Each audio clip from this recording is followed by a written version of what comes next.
ദൈവത്തിന് സ്തോത്രം. നമുക്കിന്ന് ഇങ്ങനെ ഇവിടെ കൂടി വരാനായിട്ട് നമുക്കും ദൈവം അവസരം നൽകിയല്ലോ. നമുക്കിന്ന് നമ്മുടെ ചിന്തയ്ക്കായിട്ട് നമുക്ക് എസ്തേറിന്റെ പുസ്തകം, എസ്തേർ എന്ന് പറയുന്നത് പഴയ നിയമത്തിന്റെ അവസാന ഭാഗത്താണ്. അത് ഇയ്യോബിന്റെ പുസ്തകത്തിന്റെ തൊട്ട് മുമ്പുള്ള ബുക്കാണ്. ഇയ്യോബിന്റെ പുസ്തകത്തിന്റെ തൊട്ട് മുമ്പ്, അപ്പോൾ സങ്കീർത്തനങ്ങൾ നടുക്ക് ഇയ്യോബ്, അതിന്റെ മുമ്പാണ് എസ്തേർ. ഈ എസ്തേർ എന്ന പുസ്തകം അതിന് 10 അധ്യായങ്ങളുള്ള ഒരു ഒരു പുസ്തകമാണ് എസ്തേർ. ഈ എസ്തേറിലെ ഈ ഒരു വാക്യം അത് എനിക്ക് വളരെ ഉത്സാഹം പകർന്ന ഒരു വാക്യമാണ്. നമുക്കെല്ലാവർക്കും ആ രീതിയിൽ ഉത്സാഹം പകരുന്ന ഒരു വാക്യമാണ്. എസ്തേർ 6:1. എസ്തേർ 6:1 അവിടെ പറയുന്നത്, അന്ന് രാത്രി രാജാവിന് ഉറക്കം വരായികയാൽ അവൻ ദിനവൃത്താന്തങ്ങൾ കുറിച്ചു വെച്ചിരിക്കുന്ന പുസ്തകം കൊണ്ടുവരുവാൻ കൽപ്പിച്ചു. അത് രാജാവിനെ വായിച്ചു കേൾപ്പിച്ചു എന്ന് പറയാം. അപ്പോൾ ആ ഒരു പ്രയോഗം, അന്ന് രാത്രി രാജാവിന് ഉറക്കം വരായികയാൽ. അപ്പോ ഇത് നോക്കുക, എത്ര അത്ഭുതകരമാണ്. രാജാവ് എന്ന് പറഞ്ഞാൽ രാജാവിനെല്ലാ സുഖസൗകര്യങ്ങളും ഉള്ള ഒരാളാണ് രാജാവ്. എന്നാൽ ഇതാ ഒരു രാത്രി രാജാവിന് ഉറക്കം വരുന്നില്ല. എന്തുകൊണ്ടാണ്? അതിന്റെ ബാക്ക്ഗ്രൗണ്ടും പശ്ചാത്തലവും ഒക്കെ നിങ്ങൾക്ക് ഒരുപക്ഷെ അറിയാമായിരിക്കും. ഞാനത് ചുരുക്കമായിട്ട് പറയാം. എന്നാൽ ഇതിന്റെ ഒരു ഉള്ളടക്കം എന്ന് പറയുന്നത്, താഴ്മയോടെ ദൈവമുഖത്തേക്ക് നോക്കുന്ന, നാം നേരത്തെ സങ്കീർത്തനത്തിൽ രാവിലെ വായിച്ചതുപോലെ സത്യമായിട്ട് യഹോവയെ വിളിച്ചപേക്ഷിക്കുന്ന, നുറുങ്ങിയ ഹൃദയത്തോടെ ദൈവത്തെ അന്വേഷിക്കുന്ന, താഴ്മയുള്ള ഒരു മനുഷ്യന് വേണ്ടി വളരെ അത്ഭുതകരമായിട്ട് പ്രവർത്തിക്കുവാൻ കഴിവുള്ള ഒരു വലിയവനായ ദൈവം. ആ ദൈവത്തിന്റെ ഒരു ചിത്രമാണ് നമുക്ക് എസ്തേറിന്റെ പുസ്തകത്തിൽ നമുക്ക് കാണാവുന്നത്. ആ താഴ്മയുള്ള, ദൈവത്തിൽ ആശ്രയിക്കുന്ന, ദൈവമുഖത്തേക്ക് നോക്കുന്ന, നുറുക്കമുള്ള ഒരു മനുഷ്യന് വേണ്ടി രാജാവ് ഒരു ദിവസം ഉറങ്ങണ്ട എന്ന് പറഞ്ഞിട്ട് രാജാവിന്റെ ഉറക്കത്തെ കെടുത്തുന്ന, വളരെ അത്ഭുതകരമായി പ്രവർത്തിക്കുവാനായിട്ട് കഴിവുള്ള ഒരു ദൈവം. ഞാൻ ആ കാര്യങ്ങളെക്കുറിച്ച് ഞാൻ പറയാമെന്നല്ല, അതിനു മുമ്പ് നിങ്ങളിൽ ചിലർക്ക് ഒരു പക്ഷേ എസ്തേറിന്റെ പുസ്തകത്തെക്കുറിച്ച് അധികം അറിയില്ല എന്നുണ്ടെങ്കിൽ നിങ്ങൾക്കറിയാമല്ലോ, നിങ്ങളതൊരു ഒരു ഒരു കഥ പോലെ ആ പുസ്തകം 10 അധ്യായങ്ങൾ നിങ്ങൾക്ക് വായിക്കാവുന്നതാണ്. നിങ്ങൾ കുഞ്ഞുങ്ങളും ചെറുപ്പക്കാരും ഒക്കെ അത് വായിക്കണം. ഈ എസ്തേറിന്റെ പുസ്തകത്തിന്റെ ഒരു പ്രത്യേകത എന്ന് പറയുന്നത്, ഇവിടെ ഈ പുസ്തകത്തിൽ ദൈവം എന്ന് പറഞ്ഞൊരു വാക്ക് പരാമർശിച്ചിട്ടില്ല. ദൈവം എന്ന വാക്ക് ഈ പുസ്തകത്തിൽ പരാമർശിച്ചിട്ടില്ലെങ്കിലും ഈ പുസ്തകത്തിൽ നമുക്ക് ദൈവത്തിന്റെ വിരല് കാണുവാൻ കഴിയും. മാത്യു ഹെൻറി എന്ന് പറഞ്ഞൊരു ബൈബിൾ കമന്റേറ്റർ, അദ്ദേഹം അങ്ങനെയാണ് പറഞ്ഞത്, ദൈവത്തിന്റെ വിരൽ നമുക്ക് ഈ പുസ്തകത്തിൽ കാണാം. ദൈവം എന്നുള്ള വാക്കിൽ എന്ന് പറഞ്ഞാൽ ദൈവത്തിന്റെ പ്രവൃത്തി, ദൈവത്തിന്റെ അത്ഭുതകരമായ പ്രവൃത്തി നമുക്ക് ഈ പുസ്തകത്തിൽ കാണുവാനായിട്ട് കഴിയും. ഈ പുസ്തകത്തിന്റെ പേര് എസ്തേർ എന്നാണ്. എന്നാൽ ഈ പുസ്തകം ഒന്ന് നോക്കുമ്പോൾ ഇതിനകത്ത് ശരിക്കും പറഞ്ഞ 45 വാക്യങ്ങളിൽ എസ്തേർ എന്ന് പറഞ്ഞ പേരുണ്ട്. പക്ഷേ 50 വാക്യങ്ങളിൽ മൊർദെഖായി എന്ന് പറഞ്ഞ പേരുണ്ട്. അപ്പോൾ വേണമെങ്കിൽ നമുക്ക് ഈ പുസ്തകത്തിന് മൊർദെഖായി എന്ന് പറഞ്ഞൊരു പേരും നമുക്ക് വേണമെങ്കിൽ ഇടാം. കാര്യം മൊർദെഖായിയെ കുറിച്ച് പരാമർശിക്കുന്ന ഒത്തിരി കാര്യങ്ങൾ ഈ പുസ്തകത്തിൽ ഉണ്ട്. ഈ എസ്തേറിന്റെ പുസ്തകം തുടങ്ങുമ്പോൾ തന്നെ മൊർദെഖായിയെ കുറിച്ച് പറയുന്നു. എസ്തേറിന്റെ പുസ്തകം അവസാനിക്കുമ്പോൾ അത് മൊർദെഖായിയെ കുറിച്ച് പറഞ്ഞിട്ടാണ് അവസാനിക്കുന്നത്. ഏകദേശം 50 വാക്യങ്ങളിൽ ഈ മൊർദെഖായിയെ കുറിച്ച് പറയുന്നു. അപ്പോൾ ഇവിടെ ഞാൻ നേരത്തെ വായിച്ച ഈ ഒരു വാക്യം, അന്ന് രാത്രി രാജാവിന് ഉറക്കം വരായികയാൽ എന്ന് പറഞ്ഞ ഒരു വാക്യം, ഈ മൊർദെഖായിക്ക് വേണ്ടി ദൈവം പ്രവർത്തിക്കാനായിട്ട് ദൈവം ഒരു രാജാവിന്റെ ഉറക്കത്തെ കെടുത്തിയതാണ്. നമുക്ക് ഈ കാര്യങ്ങൾ നമുക്ക് നോക്കുന്നതിന് മുമ്പ് നമുക്ക് ഈ രീതിയിൽ ഈ രീതിയിൽ ദൈവത്തിന്റെ പല കാര്യങ്ങളും, ദൈവത്തിന്റെ പല പ്രവൃത്തികളും നമുക്ക് മനസ്സിലാക്കുവാനായിട്ട് കഴിയുകയില്ല.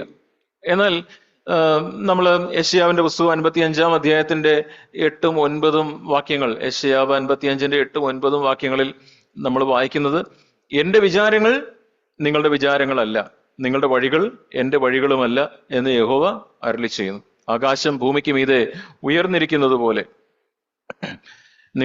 എന്റെ വഴികൾ നിങ്ങളുടെ വഴികളിലും എന്റെ വിചാരങ്ങൾ നിങ്ങളുടെ വിചാരങ്ങളിലും ഉയർന്നിരിക്കുന്നു. അപ്പൊ ദൈവത്തിന്റെ വഴികൾ, ദൈവത്തിന്റെ പ്രവൃത്തി, ദൈവത്തിന്റെ വിചാരങ്ങൾ അത് നമുക്ക് ഉയർന്നിരിക്കുന്നതാണ്. നമുക്കത് പൂർണ്ണമായിട്ട് മനസ്സിലാക്കുവാനായിട്ട് കഴിയുകയില്ല.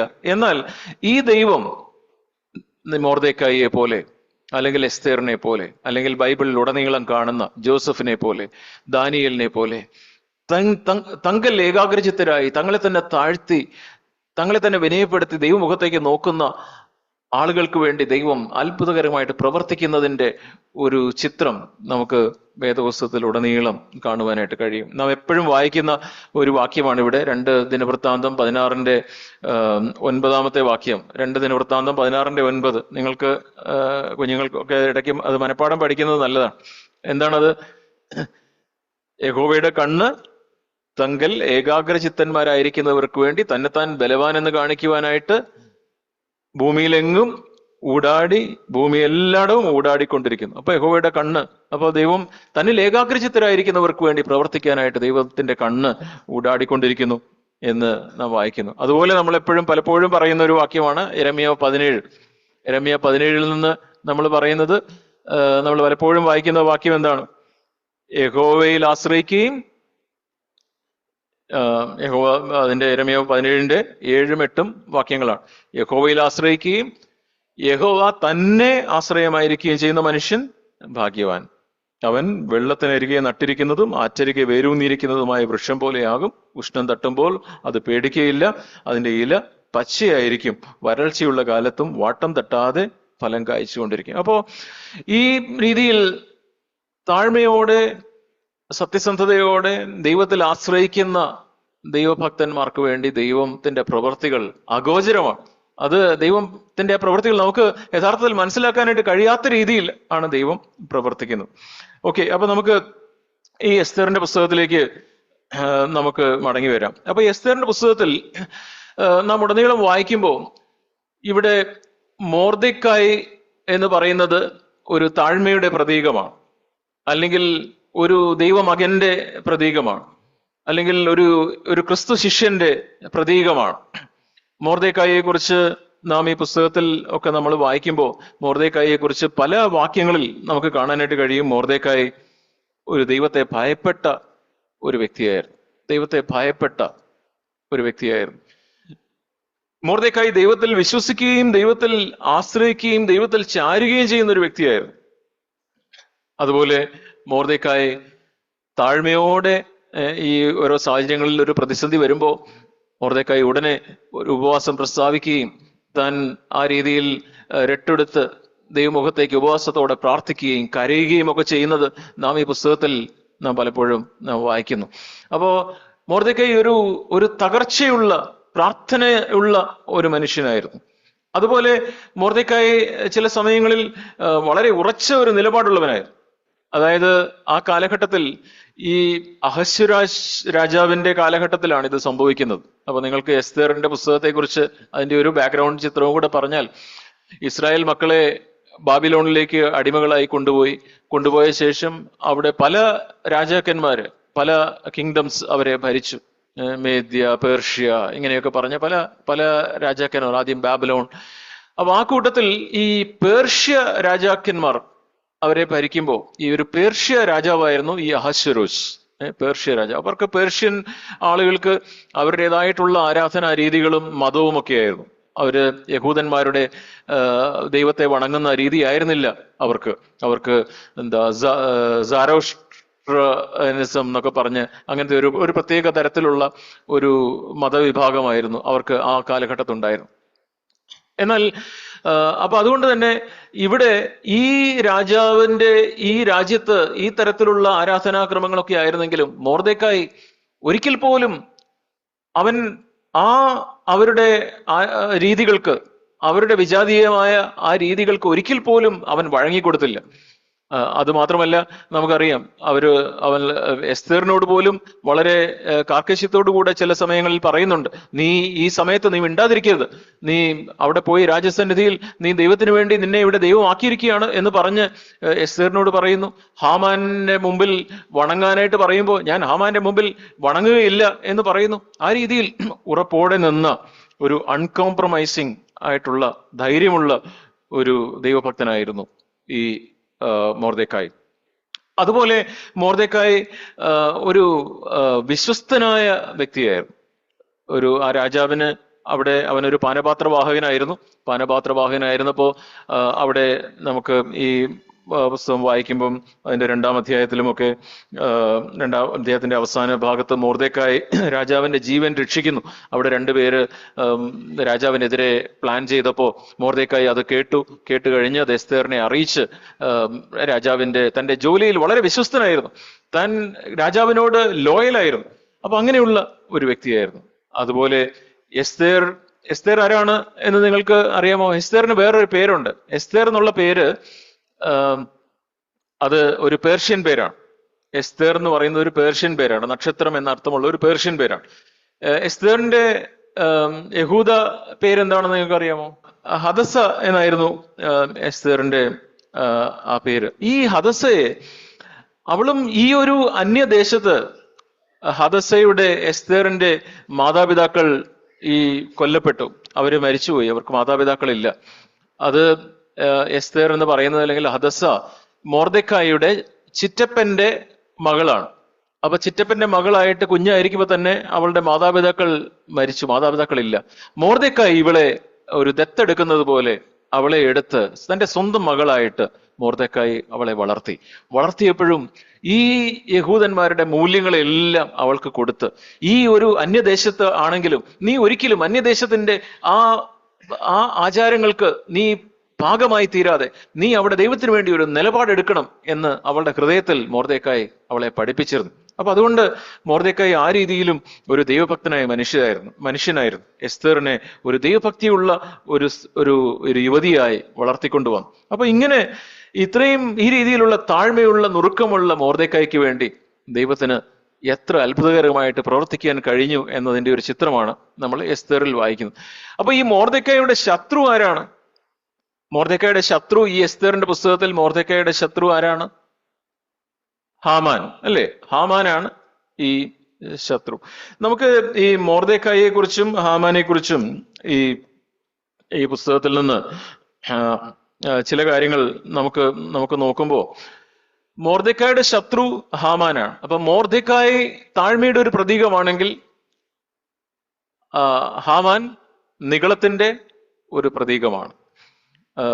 അപ്പൊ ഈ ഒരു പുസ്തകത്തിൽ നമുക്ക് കാണാവുന്നത് നിഗളത്തിന്റെയും താഴ്മയുടെയും, അല്ലെങ്കിൽ പിശാചിന്റെയും യേശുക്രിസ്തുവിന്റെയും ആ രീതിയിലുള്ള ഒരു ആത്മീയ യുദ്ധമാണ് നമുക്ക് ഈ പുസ്തകത്തിൽ നമുക്ക് കാണുവാനായിട്ട് കഴിയുന്നത്.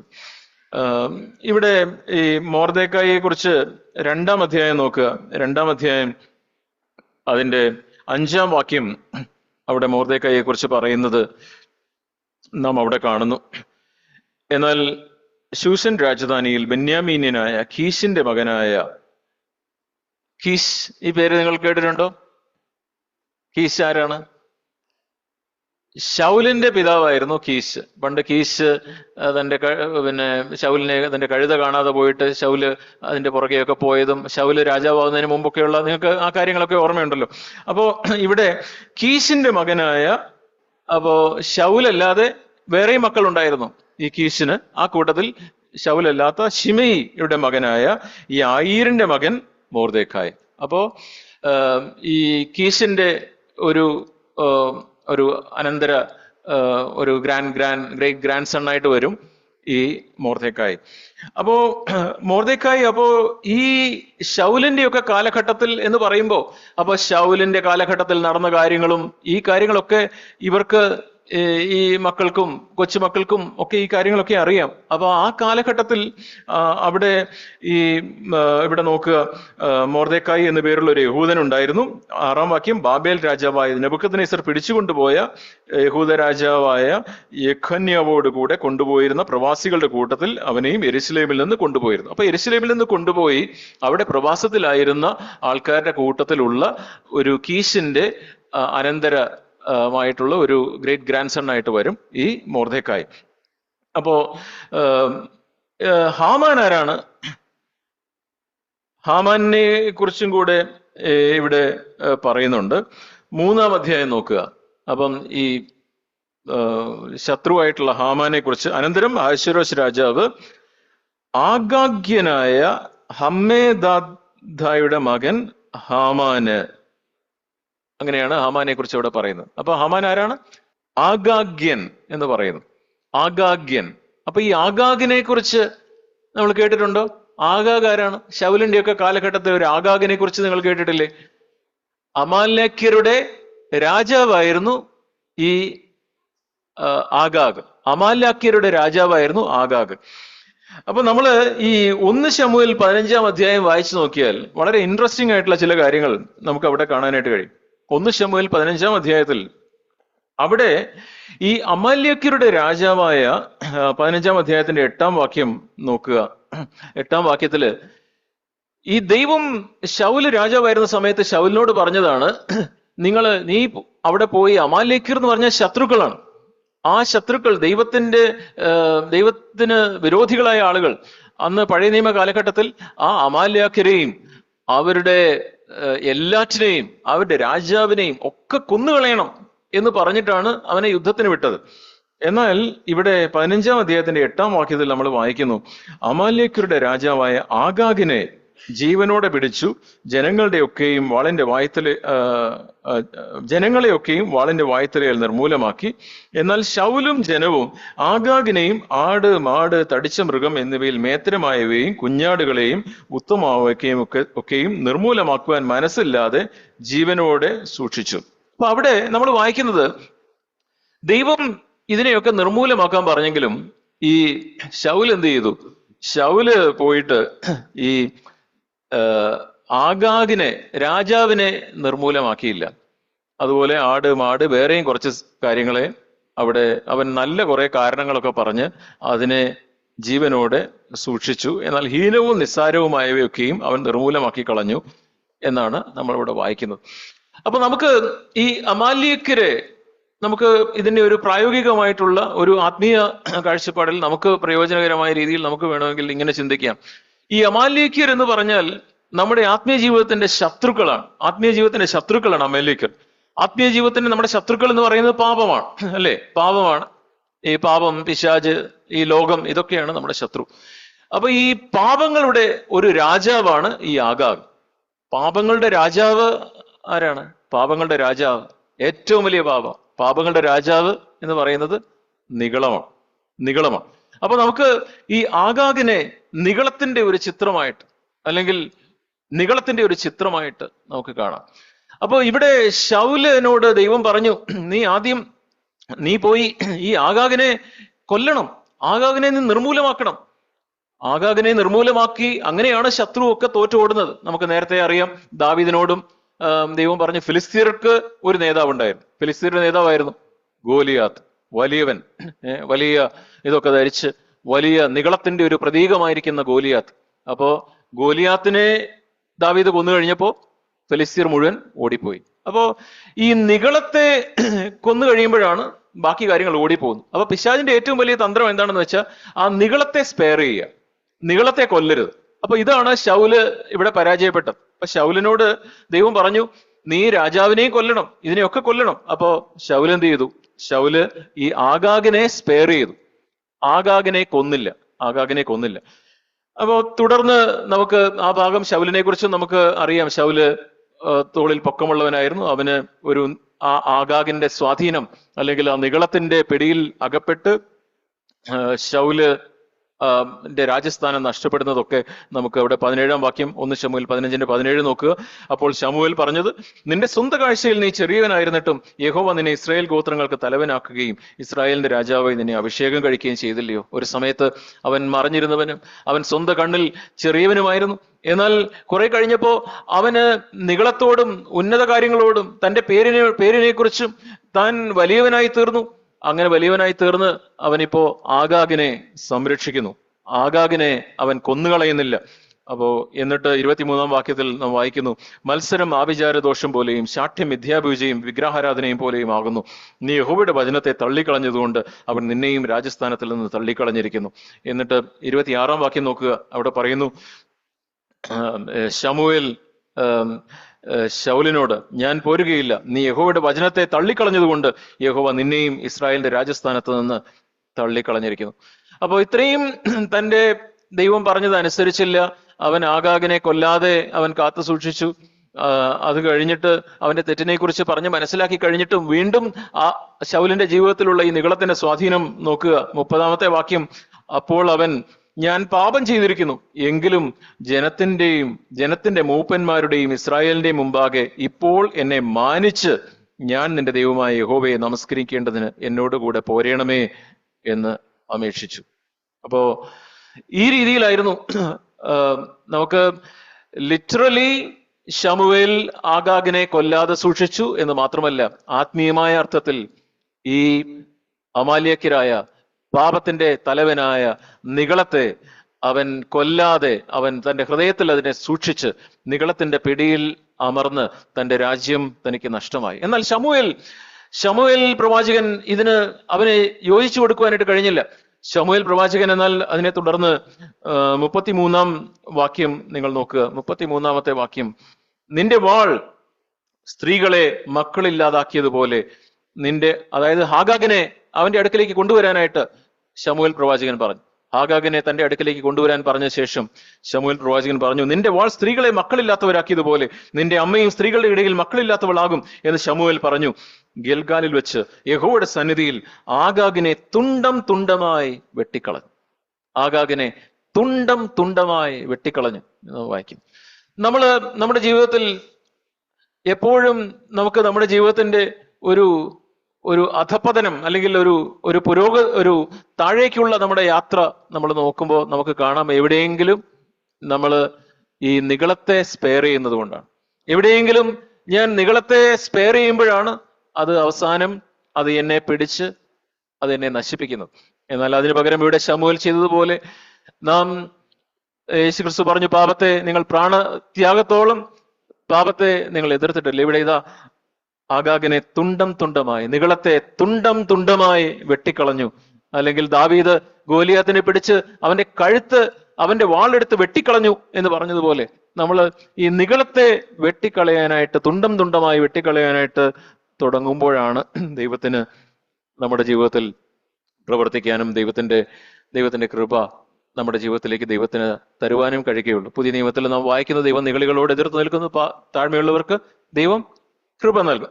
അപ്പൊ നമുക്ക് ഈ എസ്തേറിന്റെ പുസ്തകത്തെ നമുക്ക് ഈ രീതിയിൽ നമുക്ക് കാണാനായിട്ട് കഴിയും. അപ്പൊ അത് ഒരു നിഗളത്തിനും മൊർദെഖായിക്കും ഹാമാനും എതിരെയുള്ള ഒരു പോരാട്ടം, അല്ലെങ്കിൽ തന്റെ ആ ആഗാഗ്യനായ ഹാമാൻ ആ ഒരു നിഗളത്തെ സ്പെയർ ചെയ്തതിന്റെ ഒരു ചിത്രമായിരിക്കുന്ന ആ ഹാമാന് പകരം ഇതാ മൊർദെഖായി താഴ്മയുടെ വഴിയിൽ തന്നെ താഴ്ത്തുന്ന, തന്റെ പ്രശ്നങ്ങൾക്ക് മുമ്പാകെ ദൈവത്തിന്റെ മുമ്പാകെ നുറുക്കമുള്ള ഹൃദയത്തോടെ, കണ്ണീരോടെ, ഉപവാസത്തോടെ തന്റെ ദൈവത്തിന്റെ മുമ്പാകെ തന്നെ താഴ്ത്തുന്ന മൊർദെഖായി. ആ ഒരു ചിത്രമാണ് നമുക്ക് ഇവിടെ കാണുവാനായിട്ട് കഴിയുന്നത്. അപ്പോ നമുക്ക് ചില വാക്യങ്ങളും കൂടെ നമുക്ക് ഈ ഭാഗത്ത് നിന്ന് നമുക്ക് നോക്കാം. ഇവിടെ നമ്മൾ തുടർന്ന് ഈ എസ്തേറിന്റെ പുസ്തകം നാം ഇവിടെ നോക്കുമ്പോൾ നമുക്ക് കാണാം, ഇവിടെ അവസാനം ഞാനിത് പെട്ടെന്ന് പറഞ്ഞു പോകുന്നത് എല്ലാവർക്കും ഇത് അറിയാം എന്നുള്ള ധാരണയിലാണ്. അതായത് നിങ്ങൾക്കറിയാമല്ലോ, അതായത് ഹാമാൻ എന്താണ് ഞാൻ നേരത്തെ വായിച്ച 6-ാം അധ്യായത്തിലെ ആ വാക്യത്തിൽ പറയുന്നത്, അന്ന് രാത്രി രാജാവിന് ഉറക്കം വരായികയാൽ. ഈ രാത്രി ഏതായിരുന്നു?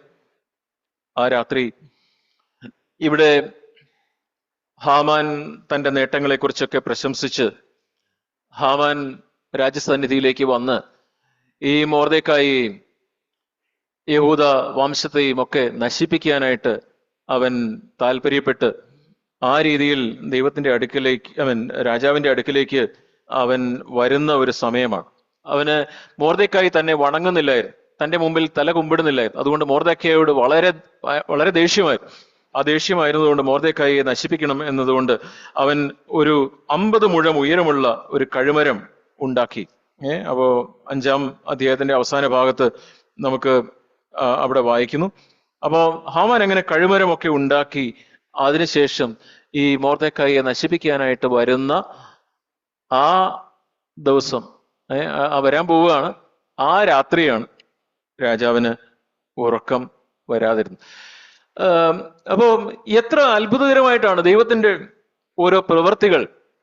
നമ്മൾ അതിനു മുമ്പ് നിങ്ങൾ നോക്കുക, എസ്തേറിനെ കുറിച്ച് നിങ്ങൾക്കറിയാമല്ലോ. അതായത് വസ്തി രാജ്ഞിക്ക് തന്റെ രാജ്യസ്ഥാനം നഷ്ടപ്പെട്ടു.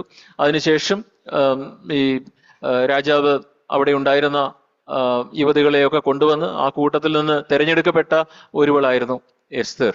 അപ്പൊ എസ്തേർ ആണെങ്കിലും തനിക്ക് ഈ ഒരു പ്രശ്നം, യഹൂദന്മാരെ നശിപ്പിക്കാനായിട്ട് ഹാമാന്റെ ഹൃദയത്തിലുള്ള ഈ താല്പര്യം, അത് മൊർദെഖായിയിലൂടെ എസ്തേർ അറിഞ്ഞ് എസ്തേറും അവിടെ ദൈവത്തോട് പ്രാർത്ഥിക്കുന്നു. മൊർദെഖായി എസ്തേറിനോട് പറയുന്നു, നീ ഈ രാജസന്നിധിയിൽ നീ മിണ്ടാതിരിക്കരുത് എന്ന് പറയുന്നു.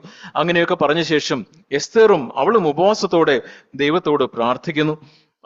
പ്രാർത്ഥിക്കുന്നതിന് ശേഷം ദൈവം അവൾക്ക് ജ്ഞാനം കൊടുത്ത് അവള് വിരുന്ന് കഴിക്കുന്നതും ഹാമാനെ വിരുന്നിന് ക്ഷണിക്കുന്നതും ഒക്കെ നമുക്ക് ഈ ഭാഗത്ത് വായിക്കാനായിട്ട് കഴിയും.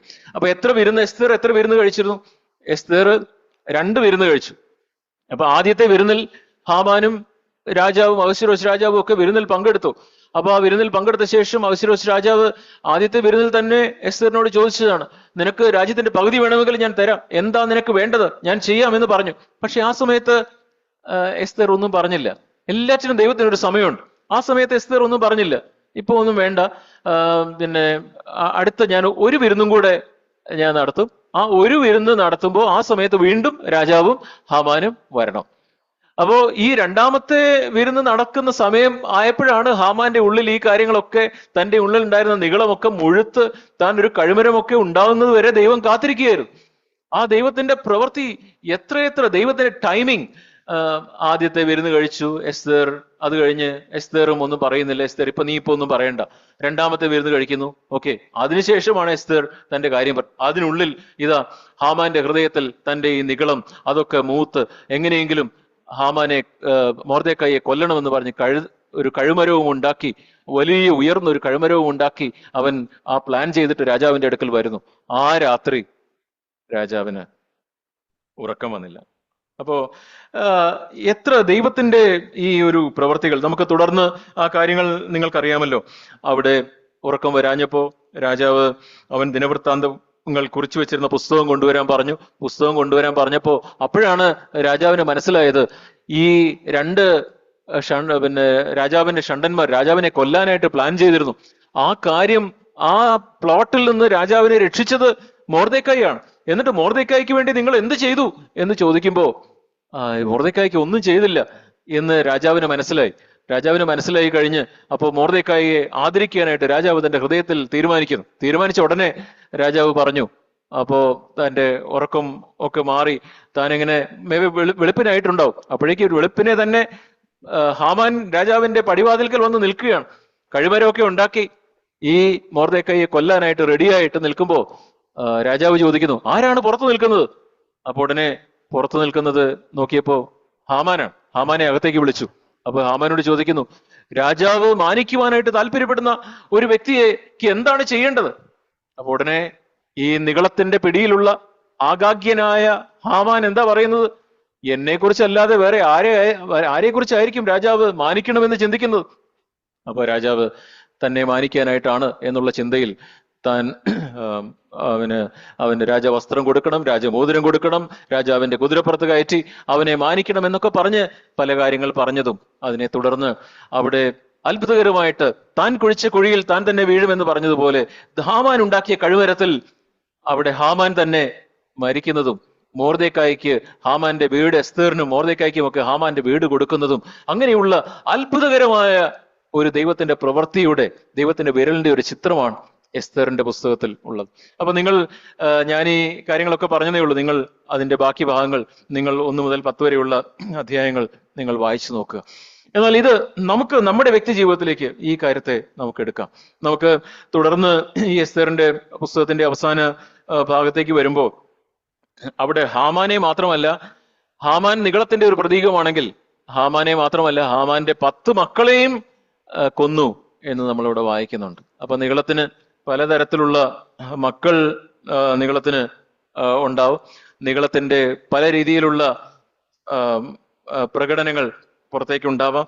അപ്പോൾ നമുക്ക് അത് നമ്മുടെ വമ്പ് പറയുന്നതിലായിരിക്കാം, ബോസ്റ്റിംഗ്, അരഗൻസ്, അല്ലെങ്കിൽ നമ്മൾ പെട്ടെന്ന് മുറിപ്പെടുന്നു, നീരസം, അല്ലെങ്കിൽ മറ്റുള്ളവരെ പുച്ഛിക്കുന്നു, അല്ലെങ്കിൽ ഒരു നികളഭാവത്തോടെ മറ്റുള്ളവരെ നോക്കുന്നു, നമ്മെക്കുറിച്ച് തന്നെയുള്ള ഉയർന്ന ചിന്തകൾ, അല്ലെങ്കിൽ നമുക്ക് ഒരു സ്വാർത്ഥ മനോഭാവം, അല്ലെങ്കിൽ മറ്റുള്ളവരെ വിധിക്കുന്നത്, നമ്മുടെ കോപം, മറ്റുള്ളവരോടുള്ള പക, ഇതൊക്കെ നിഗളത്തിന്റെ പല പല ഭാവങ്ങളാണ്.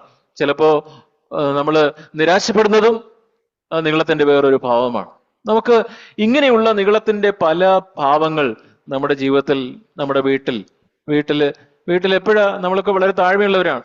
നമ്മളോട് നമുക്ക് ഇഷ്ടമില്ലാത്ത ഒരു കാര്യം അല്ലെങ്കിൽ നമ്മുടെ ഒരു തെറ്റ് നമ്മുടെ ഭാര്യ ചൂണ്ടിക്കാണിക്കും, ഉടനെ പെട്ടെന്നുള്ള നമ്മുടെ പ്രതികരണം എന്താണ്?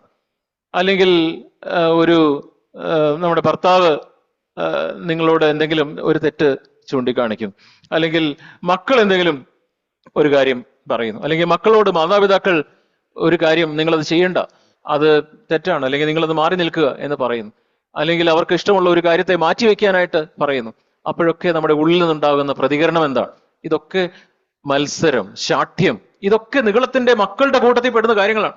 അപ്പൊ നമുക്ക് ഈ നിഗളത്തെ നമ്മുടെ ജീവിതത്തിൽ നമ്മൾ കാണുമ്പോൾ നമ്മൾ സ്പെയർ ചെയ്താൽ, ശൗല് ആഗാഗിനെ കൊല്ലാതെ വിട്ടതുപോലെ നാം കൊല്ലാതെ വിട്ടാൽ അത് നമ്മുടെ ജീവിതത്തെ തന്നെ നശിപ്പിക്കുകയും നമ്മുടെ ജീവിതത്തെ ദൈവത്തിന്റെ കൃപയും ദൈവത്തിന്റെ സാന്നിധ്യവും ദൈവത്തിന്റെ സമാധാനവും നമ്മുടെ ഹൃദയത്തിൽ നിന്ന് നഷ്ടപ്പെട്ട് നമ്മുടെ ജീവിതം ആകെ വളരെ ഒരു മ്ലേച്ഛമായ അവസ്ഥയിലേക്ക് പോകാനായിട്ടുള്ള സാധ്യതയുണ്ട്. അതുകൊണ്ട് നമുക്ക് ശമൂവേൽ ചെയ്തതുപോലെ നമ്മുടെ ഉള്ളത്തിൽ ഈ നിഗളത്തിൻ്റെതായിട്ടുള്ള ഭാവങ്ങളെ കാണുമ്പോൾ, കർത്താവെ, ഞാനതിനെ സ്പെയർ ചെയ്യാതിരിക്കട്ടെ, അതിന് പകരം ഇതിനെ തുണ്ടം തുണ്ടമായിട്ട് കഷ്ണം കഷ്ണമാക്കി അതിനെ മുറിക്കട്ടെ, അതിനെ നുറുക്കട്ടെ, അതിനായിട്ട് നമുക്ക് ആഗ്രഹിക്കുകയും അതിനായിട്ട് നമുക്ക് പല ഒക്കേഷൻസിൽ നമുക്കത് കാണുന്ന സമയത്ത് നമുക്ക് നമ്മോട് തന്നെ ഒരു മനസ്സലിവും ദയവും കാണിക്കാതെ ഈ കാര്യത്തിൽ നമ്മോട് തന്നെ നമുക്ക് കാർക്കശ്യമുള്ളവരാകുവാനും, ഇവിടെ നമ്മൾ വായിക്കുന്നത് പോലെ 9:9 ഹാമാന്റെ 10 പുത്രന്മാരെയും അവർ കൊന്നുകളഞ്ഞു. നമുക്ക് നിഗളത്തെയും നിഗളത്തിന്റെ പല രീതിയിലുള്ള ഈ പുത്രന്മാരെയും നമുക്ക് കൊന്നുകളയുകയും താഴ്മയോടെ നമുക്ക് നിൽക്കുകയും ചെയ്യാം. അങ്ങനെ താഴ്മയോടെ നാം നിൽക്കുമ്പോൾ ദൈവത്തിന് മൊർദെഖായിക്ക് വേണ്ടി പ്രവർത്തിച്ചതുപോലെ താഴ്മയോടെ നിന്ന മറ്റൊരു വ്യക്തിയായിരുന്നു ജോസഫ്. താൻ താഴ്മയോടെ ദൈവഭയത്തോടെ പാപത്തെ വെറുത്ത് താൻ നിന്നപ്പോ തൻ്റെ കഷ്ടതയുടെ മധ്യത്തിൽ, പ്രയാസത്തിന്റെ മധ്യത്തിൽ ദൈവം എത്ര അത്ഭുതകരമായിട്ടാണ് ജോസഫിനെ വിടുവിച്ചത്. തൻ്റെ കുഴിയിൽ നിന്ന്, ഒരു പൊട്ടക്കിണറ്റിൽ നിന്ന്, ആ പിറ്റിൽ നിന്ന്, അവനെ ഒരു പ്രിസണിലായിരുന്നപ്പോഴും, ഒരു കാരാഗൃഹത്തിലായിരുന്നപ്പോഴും, അത് കഴിഞ്ഞ് പൊത്തിഫറിന്റെ വീടിലായിരുന്നപ്പോഴും, അത് കഴിഞ്ഞൊരു പാലസിലായിരുന്നപ്പോഴും, കൊട്ടാരത്തിലായിരുന്നപ്പോഴും ഒക്കെ എത്ര താഴ്മയോടെ നടന്ന ജോസഫിന്റെ ജീവിതത്തിൽ എത്ര അത്ഭുതകരമായിട്ട് ദൈവം പ്രവർത്തിച്ചു. ഇതുപോലെ എത്രയോ ദൈവഭക്തന്മാരുടെ ജീവിതത്തിൽ ദൈവം പ്രവർത്തിക്കുന്നു. നമുക്കും ദൈവത്തിന് മുമ്പാകെ നമ്മെ തന്നെ ആ രീതിയിൽ താഴ്ത്തുകയും നമുക്ക് വിനയപ്പെടുത്തുകയും ചെയ്യാം. അങ്ങനെ സംഭവിക്കുമ്പോൾ ദൈവത്തിന് അത്ഭുതകരമായിട്ട് നമുക്ക് പലപ്പോഴും മനസ്സിലാകണമെന്നില്ല, പക്ഷേ ദൈവത്തിന്റെ പ്രവൃത്തികൾ ആത്യന്തികമായിട്ട് നമ്മുടെ ഏറ്റവും നന്മയ്ക്കായിട്ട് ദൈവം ചില വാതിലുകളെ അടയ്ക്കും, ചില വാതിലുകളെ ദൈവം തുറക്കും. ചില രാജാവിന് ദൈവം ഉറക്കം നഷ്ടപ്പെടുത്തും. ചില രാജാക്കന്മാർക്ക് ഉറക്കത്തിൽ സ്വപ്നം ഉണ്ടാവാനായിട്ട് ദൈവം അനുവദിക്കും. ജോസഫിന്റെ കാര്യത്തിൽ അങ്ങനെയായിരുന്നു. ഇവിടെ ഒരു രാജാവിന് ഉറക്കം വന്നില്ല, അദ്ദേഹം ദിനവൃത്താന്ത പുസ്തകം എടുത്ത് വായിച്ചു. ജോസഫിന്റെ കാര്യം, തന്റെ കൂടെ ജയിലിലുണ്ടായിരുന്ന ആ അപ്പക്കാരനും പാനപാത്രവാഹകനും ജോസഫ് സ്വപ്നമൊക്കെ ഇന്റർപ്രറ്റ് ചെയ്ത കാര്യം അവർ മറന്നുപോയി അവിടെ ചെന്ന് രാജാവിനോട് പറയാൻ. പക്ഷേ ഉറങ്ങിക്കിടന്ന രാജാവിന് അപ്പോണ്ട് ദൈവം ഒരു സ്വപ്നം കൊടുക്കും. തനിക്ക് ആ സ്വപ്നം വ്യാഖ്യാനിക്കാനായിട്ട് തനിക്ക് കഴിയുന്നില്ല. അപ്പോഴാണ് അവർ ജോസഫിനെ അന്വേഷിക്കുന്നത്. എത്ര അത്ഭുതകരമായിട്ടാണ് ദൈവം പ്രവർത്തിക്കുന്നത്. ദൈവത്തിന്റെ പല വഴികൾ. ചില സമയത്ത് നമുക്ക് പുതിയ നിയമത്തിൽ ചിലരെ എന്തുകൊണ്ട് ചില കാര്യങ്ങൾ നമുക്ക് മനസ്സിലാവുകയില്ല. നമുക്ക് യോഹന്നാൻ, ഇടിമക്കൾ എന്ന് പറഞ്ഞ 2 പേരാണല്ലോ, യാക്കോബും യോഹന്നാനും. ആ കൂട്ടത്തിൽ യോഹന്നാനെ പത്മോസ് ദ്വീപിൽ 90 വയസ്സുവരെ ഒരു ദൈവഭക്തിയുള്ള മനുഷ്യനായിട്ട് അവസാനം വരെ ജീവിച്ചു. എന്നാൽ തൻ്റെ സഹോദരനായ യാക്കോബ്, അവൻ വാളുകൊണ്ട് കൊല്ലപ്പെട്ടു. അവനെ അവര് കൊന്നു. അവിടെ അന്നുണ്ടായിരുന്ന ആളുകൾ അവനെ കൊന്നു. എന്തുകൊണ്ടാണ് യാക്കോബിനെ ഇത്ര പെട്ടെന്ന് ചെറുപ്പത്തിൽ കൊന്നത്? എന്തുകൊണ്ടാണ് യോഹന്നാൻ ദീർഘകാലം ജീവിച്ചത്? നമുക്കറിയില്ല. അവിടെ ഉണ്ടായിരുന്ന നമ്മൾ പലപ്പോഴും കേട്ടിട്ടുണ്ട്, ഈ യാക്കോബിന്റെ അമ്മയൊക്കെ തൊട്ടടുത്ത് പത്രോസ്, അപ്പോസ്തല പ്രവൃത്തികൾ 12-ാം അധ്യായത്തിൽ പത്രോസ് കാരാഗൃഹത്തിൽ അടയ്ക്കപ്പെട്ടു.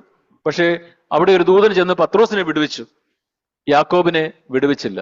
അപ്പോ പത്രോസ് വന്ന് അവിടെ പ്രാർത്ഥനാ മീറ്റിംഗിലേക്ക് വരുമ്പോൾ ചിലപ്പോൾ ഈ യാക്കോബിന്റെ അമ്മയും ആ പ്രാർത്ഥനാ യോഗത്തിലുണ്ടായിരിക്കും. ഒരാളിനെ ദൈവം വിടുവിച്ചു, ഒരാളിനെ ദൈവം വിടുവിച്ചില്ല, ഒരാളിനെ കൊല്ലപ്പെടും. ദൈവത്തിന്റെ പ്രവൃത്തികൾ അതെത്ര നമുക്ക് മനസ്സിലാവുകയില്ല, വളരെ അഗോചരമാണ്. എന്നാൽ താഴ്മയുള്ള, നുറുക്കമുള്ള ഒരു വ്യക്തിയെ സംബന്ധിച്ച് ദൈവത്തിന് ഈ കാര്യങ്ങളെല്ലാം ആത്യന്തികമായിട്ട് നന്മയ്ക്കായിട്ട് അത് വ്യാപരിക്കും. എന്തിനാണ് സ്തേഫനോസ് കൊല്ലപ്പെട്ടത് നമുക്കറിയില്ല. ചെറുപ്പത്തിൽ തന്നെ സ്തേഫനോസ് കല്ലെറിഞ്ഞാൽ കൊല്ലപ്പെട്ടു. എത്ര എത്ര ദൈവഭക്തിയുള്ള ഒരു മനുഷ്യനായിരുന്നു. എന്തുകൊണ്ട് നമുക്കറിയില്ല. നമുക്ക് ഈ നമ്മുടെ ചോദ്യങ്ങൾക്ക് നമുക്ക് ഉത്തരം ലഭിക്കാത്തപ്പോൾ, നമ്മുടെ സാഹചര്യങ്ങൾ നമുക്ക് മനസ്സിലാകാത്തപ്പോൾ, നമ്മുടെ സാഹചര്യങ്ങളുടെ മധ്യത്തിൽ നമ്മുടെ മുമ്പിൽ ഒരു വളരെ ഹാമാനെ പോലെയുള്ള ശത്രുക്കൾ, രാജാക്കന്മാർ നമ്മുടെ മുമ്പിൽ വരുമ്പോൾ അവിടെയൊക്കെ നമുക്ക് കർത്താവെ, എന്നെ കൊണ്ട് അറിയില്ല, എനിക്കറിയില്ല, ഞാൻ എന്നെ തന്നെ താഴ്ത്തുന്നു, എന്നെ തന്നെ വിനയപ്പെടുത്തുന്നു. ദൈവത്തിന് മുമ്പാകെ ഞാൻ കർത്താവെ എൻ്റെ ഹൃദയത്തെ കീറി താഴ്മയോടെ ഞാൻ അങ്ങയുടെ അടുക്കിലേക്ക് വരുന്നു, ഞാൻ ഉപവാസത്തോടെ അങ്ങയുടെ അടുക്കിലേക്ക് വരുന്നു, എന്റെ കണ്ണ് അങ്ങിലാണ്, അങ്ങിൽ മാത്രം ഞാൻ ആശ്രയിക്കുന്നു കർത്താവെ എന്ന് പറഞ്ഞ് നാം വരുമ്പോൾ ദൈവത്തിന് രാജാവിനെ ഉറക്കം കെടുത്തുവാൻ, രാജാവിനെ ഉറക്കുവാൻ, രാജാവിന് വാതിലുകൾ തുറക്കുവാൻ, വാതിലുകൾ അടയ്ക്കുവാൻ, ആത്യന്തികമായിട്ട് ഇതെല്ലാം ദൈവത്തെ സ്നേഹിക്കുന്നവർക്ക്, നിർണയപ്രകാരം വിളിക്കപ്പെട്ടവർക്ക് ആത്യന്തികമായിട്ട് ഇതെല്ലാം നന്മയ്ക്കായിട്ട്, ക്രിസ്തുവിന്റെ സ്വഭാവത്തിലേക്ക് നാം വരുന്നതിനായിട്ട് ദൈവം ഇടയാക്കുന്നു. ദൈവത്തിന്റെ ഈ വലിയ പ്രവർത്തികളൊക്കെ ആയിട്ട് നമുക്ക് ദൈവത്തിന് നന്ദി പറയാം, ദൈവത്തെ നമുക്ക് സ്തുതിക്കാം.